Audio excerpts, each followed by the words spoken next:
മറ്റുള്ളവരുടെ കുറ്റങ്ങൾ പറയുന്ന സദസ്സിൽ നിങ്ങൾ ഒരിക്കലും ഇരിക്കരുത്.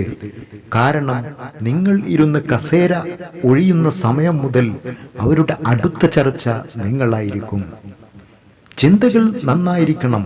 കാരണം കാഴ്ചശക്തിക്ക് ചികിത്സയുണ്ട്, കാഴ്ചപ്പാടുകൾക്ക് ചികിത്സയില്ല. സഹായിച്ചവരെ ഒരിക്കലും മറക്കരുത്. ചതിച്ചവരോട് പ്രതികാരവും അരുത്.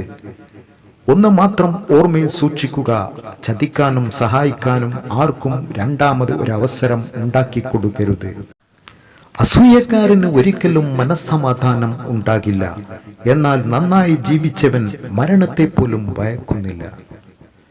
വിജയിച്ച വ്യക്തിയും മറ്റുള്ളവരും തമ്മിലുള്ള വ്യത്യാസം ശക്തിയുടെ അഭാവമല്ല, അറിവിന്റെ അഭാവമല്ല, മറിച്ച് ഇച്ഛാശക്തിയുടെ അഭാവമാണ്. ആത്മാർത്ഥത, സ്നേഹവും അമിത വിശ്വാസവും എവിടെ പ്രയോഗിച്ചാലും അവസാനം ദുഃഖിക്കേണ്ടി വരും. ആത്മവിശ്വാസം വിജയത്തെ കൊണ്ടുവരും എന്നതിൽ അർത്ഥമില്ല, പക്ഷേ അത് നിങ്ങൾക്ക് വെല്ലുവിളികളെ നേരിടാനുള്ള ശക്തി നൽകും.